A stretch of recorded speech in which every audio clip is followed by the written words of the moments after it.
back. Yeah, I'm a bit like you, Alan, to use, so I just want to use my head teacher voice myself, but yeah, good stuff. I'm hot. Anybody else hot? Just me? I'm going to take the jacket off.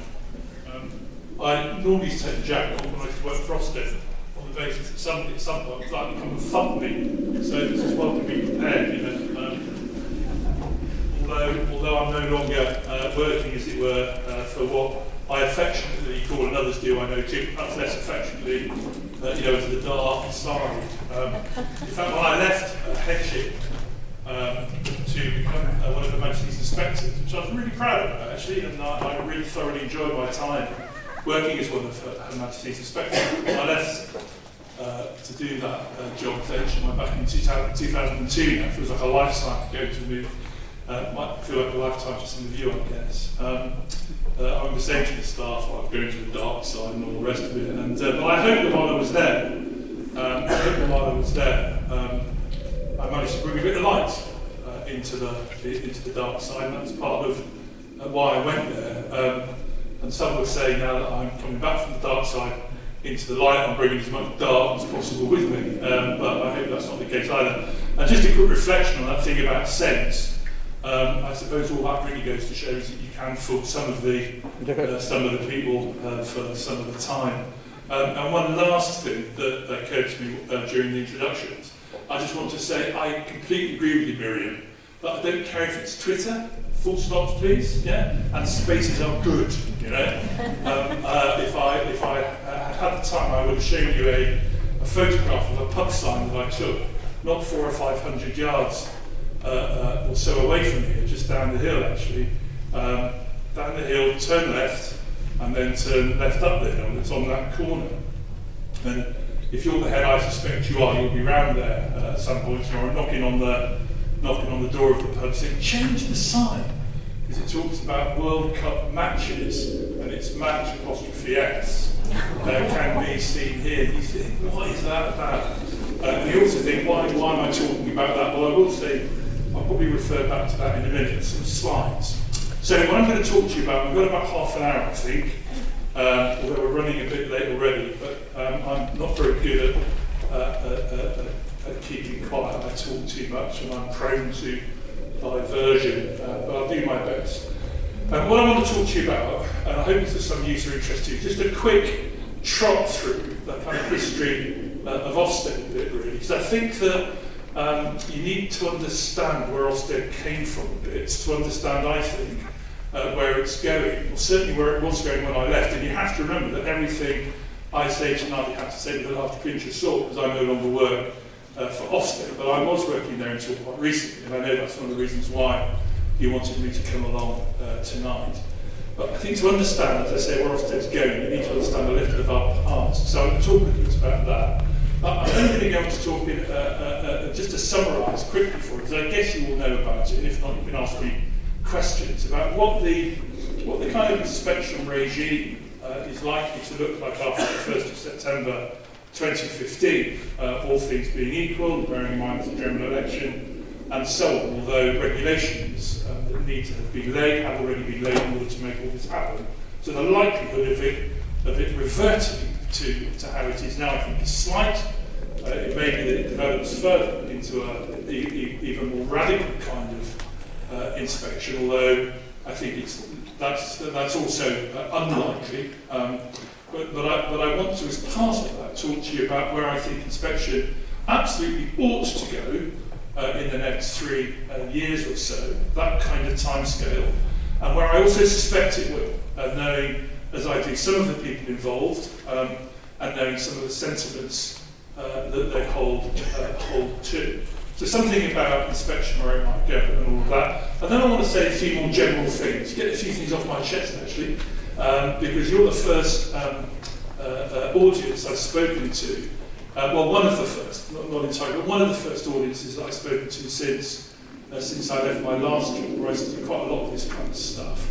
And there's a whole bunch of things that I want to get off my chest. So I'm going to get a few of those off my chest, really frankly, whether you want to listen to them or not. But I hope some of them might be of some interest to you. And then questions, really happy to take any, either at break time, which is after Howell, I think, is finished speaking, who's immediately after me, and he said that I'm the warm-up act, or he's my warm-up act. Anyway, I'm not allowed to make any jokes, he has to make them all. So that was the basic deal. So forgive me if it all seems a bit dry. But questions to after break, as I say, on post-it notes or whatever, and we'll try and deal with as many of them as we can.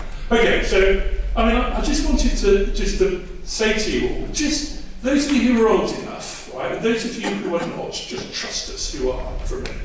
Just cast your minds back, because some of you will remember a life before Ofsted. And just as a matter of interest, I want to see if I'm not the oldest person alive. Stick your hand up. Anybody remember schools before Ofsted? Well, there's a few of you. Great, good, hooray. Keep in there, folks. Because your ancestral memories are really important. And as you know, in every institution, kind of narratives keep the place alive. They make culture, they create culture. They sustain it, and all of that. Every institution has its own narratives. This one will have its own folk stories, all of that sort of stuff. Inspection is much the same, actually. There are all sorts of really funny and interesting stories that you get to hear about when you're HMI, and I haven't got enough time to tell you any of them, but believe you me, there are plenty of them. And similarly, Ofsted has its own kind of bank of stories, but the education profession too mustn't lose its narrative. And one of the dangers we have, I think, of sudden shifts in government policy, in changes that are driven by ideological imperatives more than anything else, can sometimes kind of make rifts in that educational narrative and shift things from one place to another, so that we start to focus on the wrong kinds of things and start to tell the wrong sorts of stories. And I'll come back to that theme, if I may, in a minute, about educational change and why things change and if they change to the right regions and all the rest of it. But breaking that link to the past, breaking those narratives, is a real mistake. So there are people in the room who don't know, for example, that Saturday morning sport was common in state schools, absolutely common in state schools until the industrial action of the 1980s, when it stopped. It just stopped. And actually, regardless of what your political position is in relation to strikes, industrial action, and all the rest of it, I've been a trade union member, I've been a member of all of the teaching unions, and frankly, none of them have done me any good in the main, I have to say, aside from the ones I've been in latterly. But whatever you think of all of that, what is true is it absolutely destroyed a particular part of educational culture in schools. Now, that doesn't mean to say that everybody needs to start doing Saturday morning sport again, although there are many heads I know alive who probably quite like it. But just things like that, there's a whole load of stuff that we don't know about. And one of them is this: it was unprofessional. It was unprofessional back in, say, 1987 for a teacher to observe another teacher. Does anybody remember that? There's a few people kind of, maybe not quite. Maybe I just worked in a really radical staff room. But that was the message. People used to say, it's unprofessional to observe another colleague. And nobody did it. The only time that I was observed, when I first started teaching, is when either somebody from the local authority came in as part of the observation, or when HMI came. There was nothing else, apart from an introduction, but otherwise it was considered unprofessional. Classrooms, particularly in secondary schools, because primary schools in those days were all open plan, of course, what many of them were, those were all the 70s. But in secondary schools, it was common to find doors routinely closed in schools. Doors routinely closed, and the windows into the classrooms that were facing the corridors were plastered over with posters and stickers. And the windows, turn around, all of you, have a look at those doors. You see those windows? Seriously, turn around. Those windows, they would have been covered in sugar paper or some meaningless poster that meant nothing to anybody, and they were actually there to deter all the most determined from entering that classroom. And that was the kind of thing that was going on in schools. And frankly, too many schools back in 1992 were shocking. They were shocking places, they really were. And there were schools, and some of you will remember this now, that existed not for the benefit of the students, but existed for the benefit of the teachers, and sometimes the support staff. And that was the prevailing culture in too many of those schools. They were shocking places by today's standards. They were truly off the wall, The idea of the youngsters swimming from the chandeliers, it was true. in many schools, and that was the norm. And like the boiling frog, you know the parable of the boiling frog, presumably all of you? The boiling frog, you know, if you stick a frog, don't try this at home, if you stick a frog in a saucepan, put the heat underneath it gently. I'm not scientist, I'm an English teacher, but apparently what will happen is that the frog cells are very slow to notice, no, they don't notice rapid, no, they can't, that's slow, that's it, yeah. I'm a bit slow tonight too. The frog cells, they don't notice slow changes in temperature, they sit happily in this flaming pan of water until it's too boiling and it's too hot for them, and they don't have the wit to jump out. So, and it's this business of the boiling frog. Look at on YouTube, there's a picture of it somewhere. But the point being is that what we become accustomed to, it becomes normal to us, you know, and we don't challenge it. And well, I had a fantastic time in my first week going back as a head teacher into a secondary school, with lots of people there, as they have done here in every other school, had been working there forever, so they didn't notice the things that I noticed. So I walked down the corridor on the very first day, and there was this massive big flight case full of stage lighting. And I thought, oh, that's interesting, stage lighting. And I'd been to a fantastic Christmas production, the best actually musical theatre production I've ever seen in secondary school, quite outstanding, fantastic. But anyway, there was this great big flight, this massive thing in the corridor. I walked past it, it was slightly random, but second day I walked past it thinking, I was asking to shift it to find out why it's there. The third day I was used to it, I was kind of, metaphorically putting my cup of tea on it and talking to somebody. Anyway, we got it shifted. But lots and lots of things happen to you when you go back into schools. And one of the messages I wanted to give you tonight, which is back to this slightly eccentric rambling, and not at all to do with the point I wanted to make, but nevertheless I'm going to make this an important one, is when you go back into school, probably the most important thing you can do is to ask yourself the question, why? Why have we got this complex architecture around this particular thing? Or why have we got this ludicrous system that we all sit around and complain about that never works? Or why is it we put up with things? Why do we put up with the same children misbehaving in the same way, chewing gum or whatever it is, every day, day in and day out? Why do we put up with it? It's because we're used to it. And actually I think we need to say stop. Just stop. In exactly the same way that you should drive into school, I believe, every Monday morning. Certainly all good heads, I believe, should do this. Drive into school every Monday morning and ask themselves a question. Do you know, is there a single child at this school who's not doing as well as they should? Is there a single child? If so, what are we doing about it? Not next term, not next year, not through this. What are we going to do about it now? What are we going to do about it tomorrow? Never mind the curriculum. Never mind the fact that they're all supposed to have, 5 periods of an hour each every week and everything proceeds in its own. Do something different. Shake it up, tear it up, stop it. Do something. It's not working for that particular child or those particular children. I'll come back to the curriculum right at the end if I may. But just do something about it. And actually it's not just a head, is it? Because there's not a head, I don't think, in the country.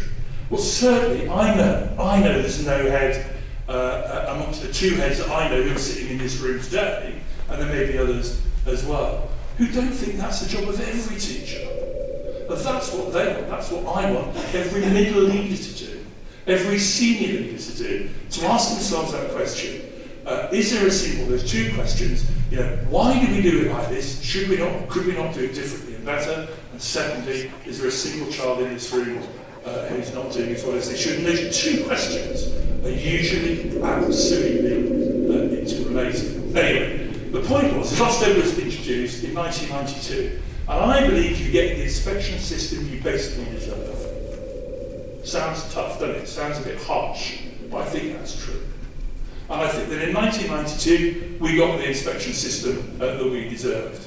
But I think by about 2005, there were more promising signs. 60% of schools in England had been judged to be good or better by Ofsted, regardless of what you think about the construct, because it is only a construct, it's not real, by the way.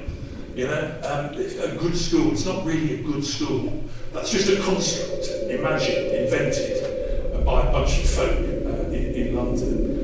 It's just a construct. Now, again, I'll say something about gradings later on. It isn't really real, but you open the Times Educational Supplement, and the place is littered, isn't it, with the self-appointed and self-awarded academics, you know. I particularly like the ones that good with outstanding features. I mean, come on, you know. Anyway, so 2005, about 6 in 10 schools good. And Ofsted, I think, very sensibly decided to move away from the kind of long Section 10 inspections. Some of you will remember those. In the early days, they lasted for weeks. They had months of preparation. You know, drove everybody completely mad in schools. And immediately the inspectors went, everybody went, oh, like that. And actually results used to dip. So as a consequence of all of that, there became a shorter notice period, and we mentioned it's much shorter inspections.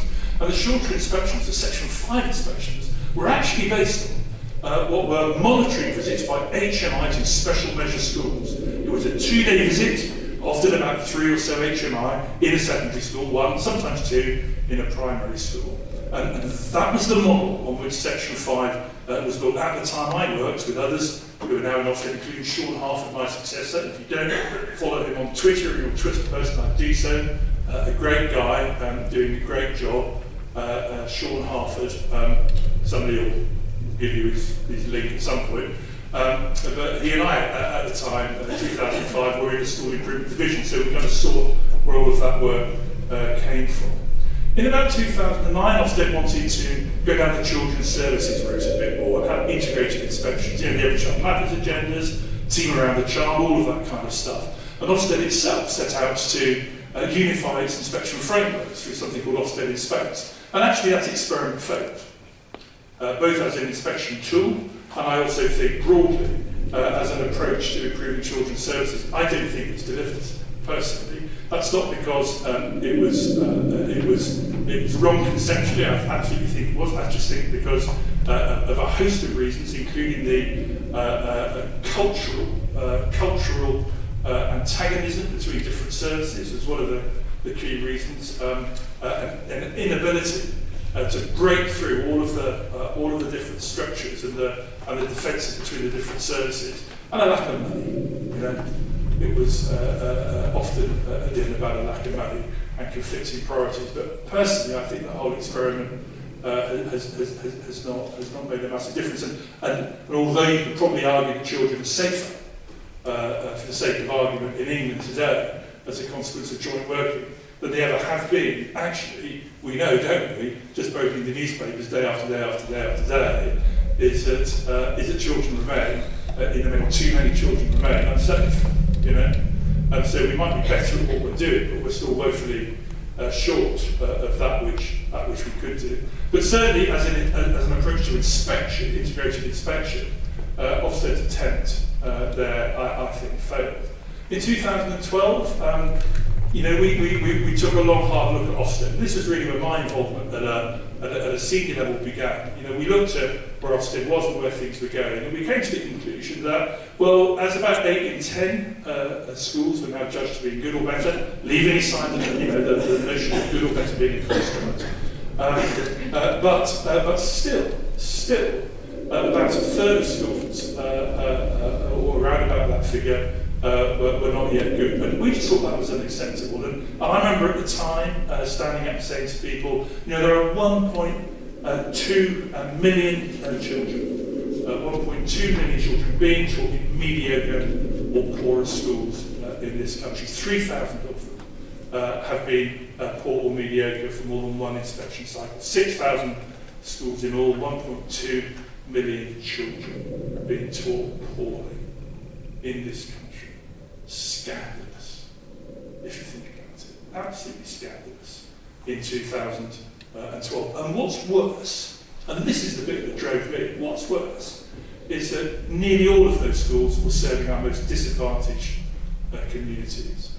So put frankly, those children who needed the best of all possible educations were getting amongst the poorest. And that's why we introduced requires improvement grade. That's why we shifted the balance back to what HMI had done before the creation of Ofsted and started getting them to work more directly with schools that were not yet good and ran seminars, conferences and so on. Some of you will have been involved in some of that. And that programme I'm really proud of because we managed to put more or less 750,000 children over the course of 18 months back into a good education. Of course, in the end, it was the hard work of teachers, head teachers, governors and others who did that work. But it was Ofsted who provided that catalyst and provided that spark for change by saying it requires improvement, it's no longer good enough, and we will get HMI to work with you so that they are. So I think that's had a massive impact. And we're now in a position whereby we've got more than 1810 schools overall being judged as good or better. Now, there are more primary schools judged as good or better than there are secondary schools. There's a whole story in all of that. Might be an interesting question somebody wants to ask why that might be.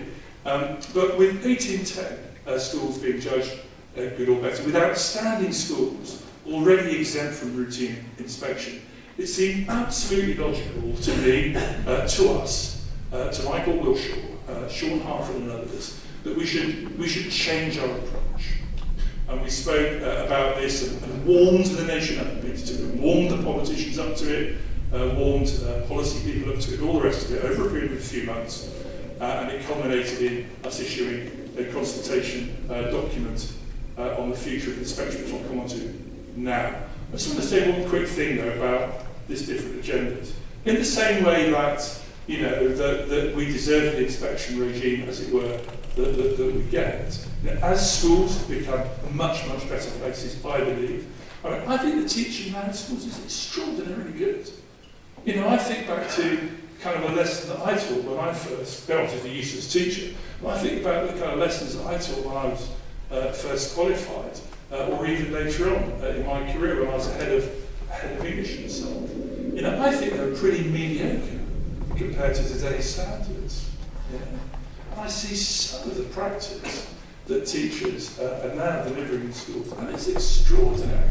It's amazingly good. And it doesn't have to be complicated, by the way. And if you want to ask me questions about lesson planning and all that stuff, do so, because I can rant on about that for hours. But for goodness sakes, don't overcomplicate it. I only know one teacher in England who actually filled in that bloody box on the forms. It said visual, audio, kinesthetic learning. That box you have a lesson plan? Maybe you still do. Burn them. Get rid of them. Just don't do it. It's mad.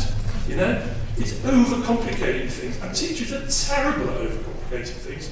Head teachers, I have to say, too. We overcomplicate stuff too often. And I believe that teaching and schools are pretty simple. They're pretty simple stuff, actually. I think it's just places where kids get taught stuff.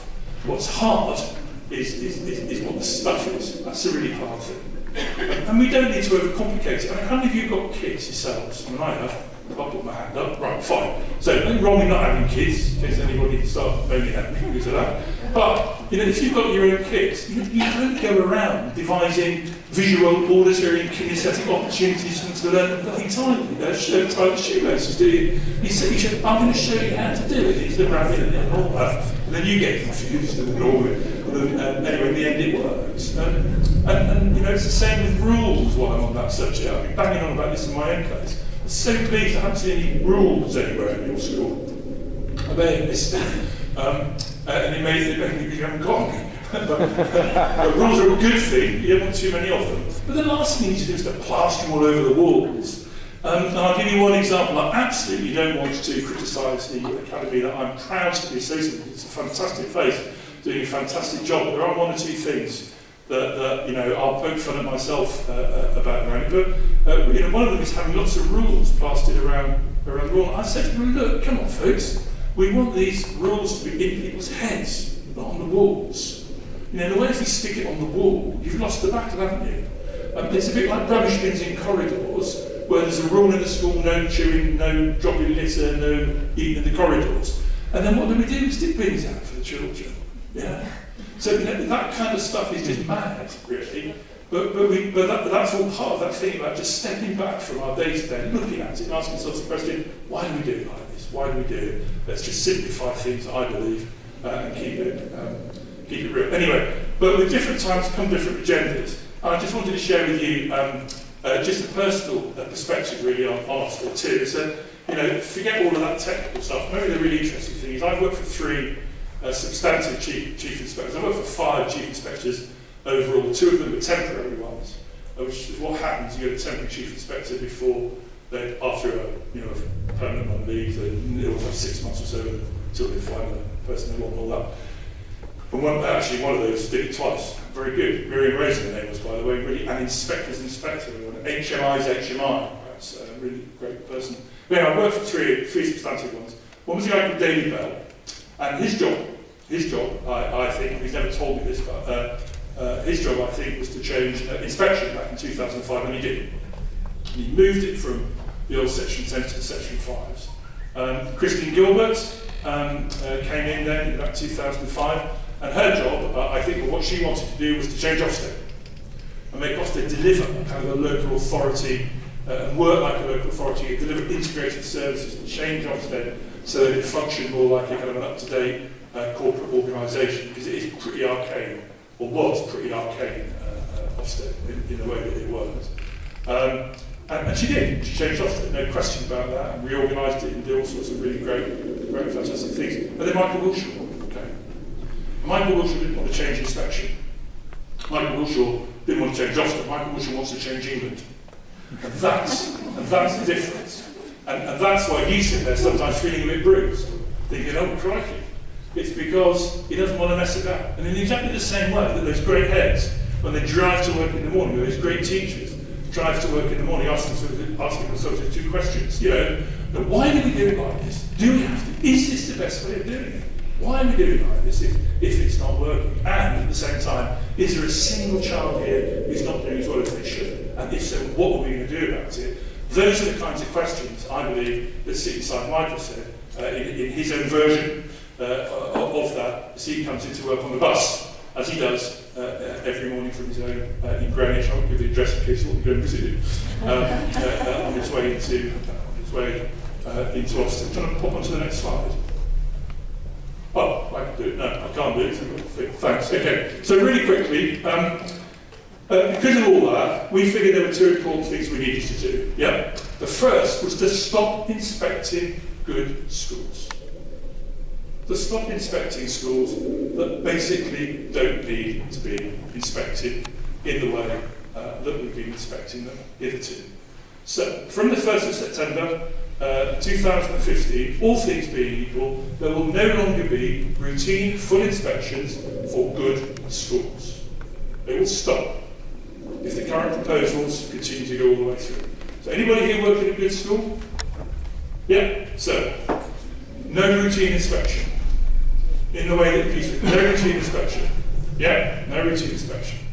What instead will happen is that Ofsted will ensure that every school is visited, probably on an assessed basis, by an HMI, perhaps two, depending on the size of the school, say for a day, in order to come to talk to the head, perhaps talk to governors, talk to seniors, talk to children, talk to teachers and so on, and get a handle on where that school is at. So if, for example, in my school or in this school there's been a dip in mathematics, for the sake of argument, for the last 2 years, an HMI will come and say, Miriam, help me to understand why this dip and what are you doing about it?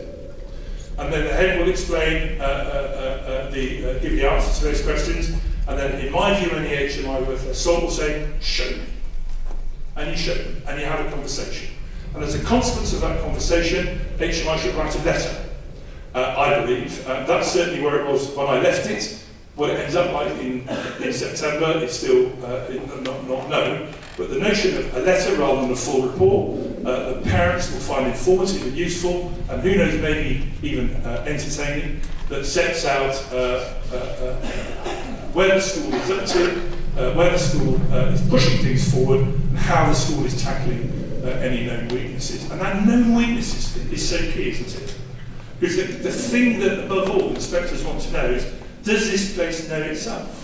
Does this place know it's got a problem, if there is a problem, and what is it doing about it? Back to that question. Is there a child in this school not doing well enough? And if so, what are we going to do about it? Yeah. So that's a very, very different proposition to the kind of full inspection that we've got now. It ought to mean robust, yes, but professional, yes. And supportive, yes. I believe dialogue between HMI, and possibly also head teachers who are seconded, as it were, full or even part-time to work as HMI in the same way that HMI would visit these schools, kind of a dialogue between them and a conversation. A very different kind of proposition from a bunch of, as it were, anonymous inspectors fetching up on your door for 2 full days doing inspection and writing a full inspection report with all of the unintended consequences that usually arise from it. Now, of course, if I'm an HMI and I come and visit your school, or you're an HMI and you come and visit my school, and you find out that it's a shambles and I don't know what I'm doing, then I'm expecting you to come back with your friends. And you will. And you'll come back with your friends within a very short period of time and do a full inspection. So Ofsted was not modelling at the time that I left for that to be happening in large numbers. It was not modelling for it to be happening in large numbers. I'm not going to talk about early years at this moment. I'll answer that if there's any questions about it later. Nor am I going to talk about non-association independent schools. If you're interested in it, you can go to the Ofsted website and you can find all this stuff there. The other key thing to say on this on this slide is that we do think that the changes that we're making to methodology, some of which I began, some of which Sean began, and some of which are being continued by Sean and many others, constitutes pretty big fundamental changes to how we think about inspection. And there's some big challenges in that for schools too. How do you know if teaching is any good? How do you know? That's the kind of thing we should be all talking about and arguing about together, it seems to me. And also the way in which we contract the inspection workforce in, but that's all a bit boring, all a bit technical, and it's mostly of interest to some of our professional associations. But again, I'll answer questions on it if I may. The one thing that I do want to talk about on this here is about the grading system. I've talked about it being a construct, and it is. I think, frankly, as the old kind of inspection has, it's served its time. It's no longer needed. It's no longer necessary. You know, the 4 grades, the 1 to 4, and then the different categories within the 4, so serious weaknesses and special measures, frankly, I think are outmoded and unnecessary. And I, for one, am fed up. I am fed up with driving around the highways and the byways of England and seeing our schools littered with tattered and outdated signs proclaiming them to be outstanding, when a quick drive past will tell you that they're probably not. So I honestly think that the time has gone. Apart from that, we've got more than 1 in 5, and it's more than that in terms of secondary schools, funnily enough, but I think. But certainly overall, more than 1 in 5 schools have now judged to be outstanding. And how does that stand out? Do you really buy that? Do you really buy that 1/5 of the schools in this country are outstanding?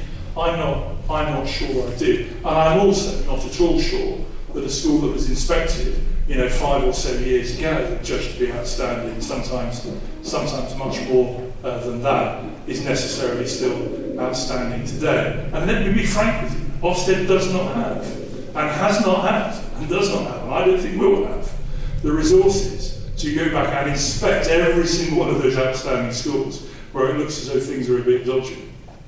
The job that I did, or some of the jobs that I did in Ofsted,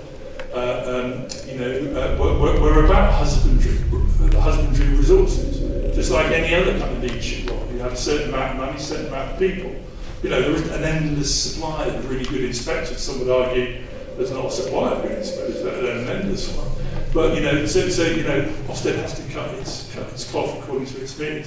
So there's no way we can do anything about that. And part of the reason why I was so keen to bring in a different kind of inspection approach for good schools is because actually what it does is it unlocks, or diffuses, if you will, it unlocks a different kind of future for inspection grading, first of all.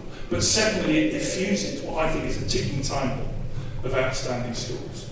Because if we carry on looking at the way in which statistics fall out, inspecting the way that we've done, then we will end up every year having more and more outstanding schools. And I did actually work out, when I flogged all of this as an idea back to the previous Secretary of State, a couple of years or so ago, it probably was now, that didn't share this with him, so if this does go on YouTube, I'm sure he and his policy advisors are all keenly aware of it, that if Ofsted had done nothing and carried on as it did, all things being equal, all of the schools in England would have been good or better anyway, in about 21 years, just because of the way in which the flow happens, because that wasn't quick enough. But the key point being all of that is that the whole business of outstandings is a ticking time bomb, because we haven't got the resources to deal with it properly. And everybody knows of at least one outstanding school that isn't outstanding. So something needs to be done about it. My solution was to move us to a position whereby good schools, in effect, are treated in much the same way that outstanding schools are being treated. In other words, you remove the requirement for full inspection on them instead of with HMI. I think that what might happen is that outstanding schools in the future may be subject to similar drop-in visits from HMI. Perhaps not routinely, but certainly where there are concerns. Much cheaper than a full inspection, of course, and probably more effective, because then somebody can go in there, assess it as part of the risk assessment, and say, yes, this place needs inspection, or this place doesn't.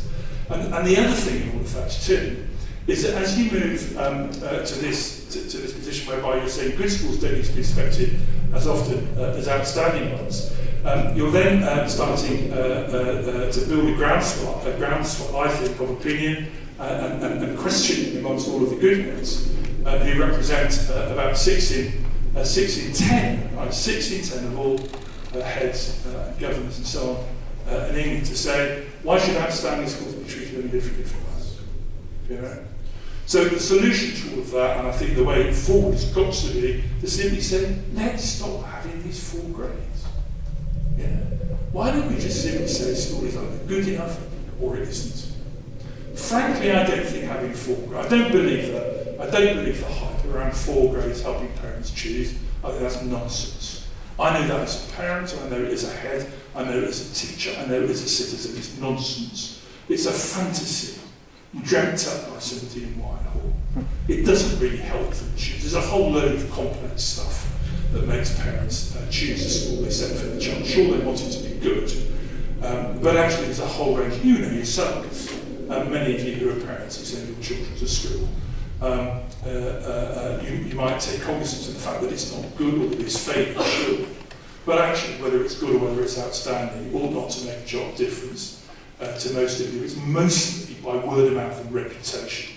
Often, frankly, ill-deserved.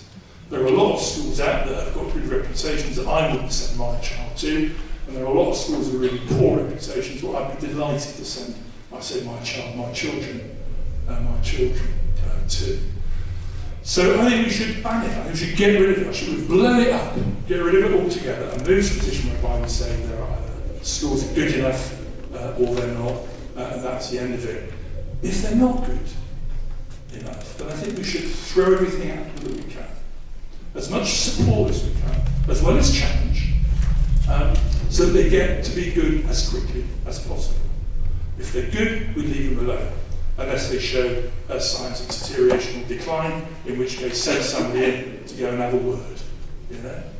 And if there's a bit too much trouble, go back with their friends and deal with it in that way. It's a completely different kind of dynamic. And I also think that will change the relationship between the inspected and the inspector in most of our schools.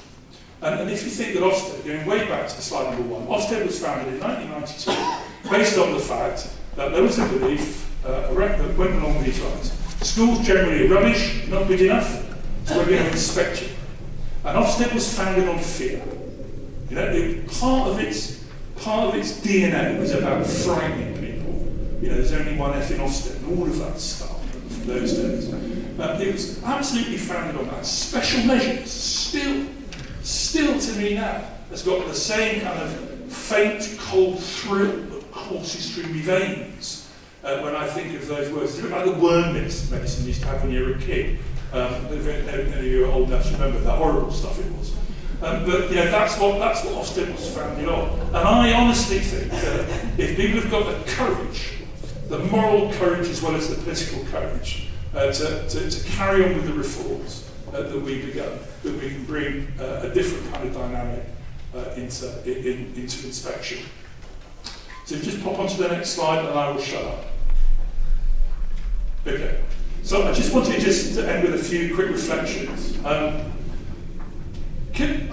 thing that's really irritated me when I did the jobs I did in Ofsted, particularly in later years, was listening to people going on about, well, we agree with inspection, but not in its current form, and Ofsted's not fit for purpose.